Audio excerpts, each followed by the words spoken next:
When you arise in the morning, think of what a precious privilege it is to be alive, to breathe, to think, to enjoy, to love. The happiness of your life depends upon the quality of your thoughts. Look well into thyself. There is a source of strength which will always spring up if thou wilt always look. Do not indulge in dreams of having what you have not, but reckon up the chief of the blessings you do possess, and then thankfully remember how you would crave them if they were not yours. The object of life is not to be on the side of the majority, but to escape finding oneself in the ranks of the insane. Here is a rule to remember in future when anything tempts you to feel bitter. Not, this is misfortune, but to bear this worthily is good fortune. Accept whatever comes to you woven in the pattern of your destiny, for what could more aptly fit your needs?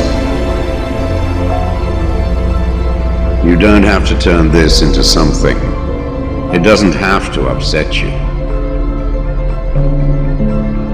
To live a good life, we all have the potential for it if we learn to be indifferent to what makes no difference.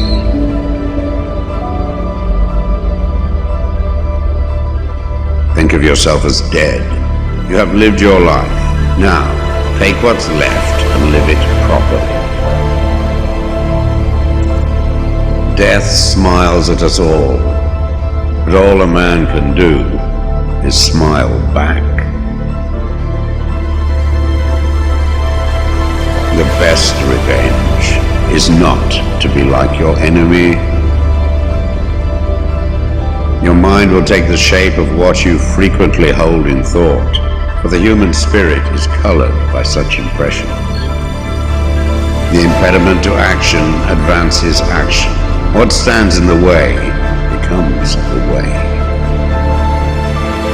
You have power over your mind, not outside events. Realize this and you will find strength.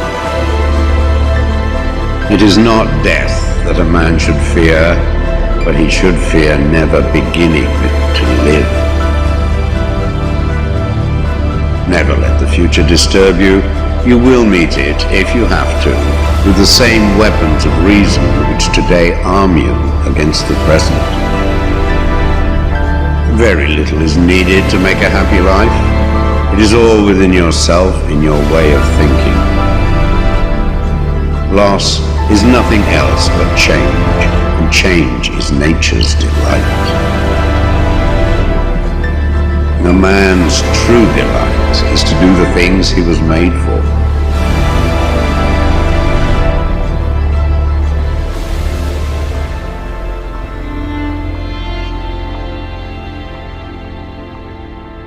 True happiness is to enjoy the present without anxious dependence upon the future. Not to amuse ourselves with either hopes or fears, but to rest satisfied with what we have, which is sufficient. For he that is so wants nothing. Begin at once to live, and count each separate day as a separate life. It is not because things are difficult that we do not dare. It is because we do not dare that things are difficult.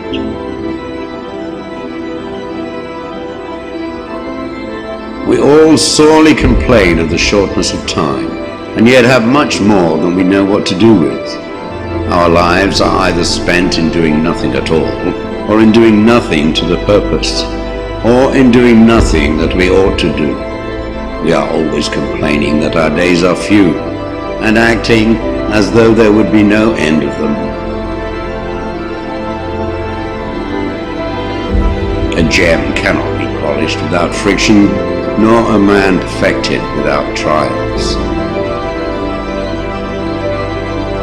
The bravest sight in the world is to see a great man struggling against adversity. Every night, before going to sleep, we must ask ourselves, what weakness did I overcome today? What virtue did I acquire?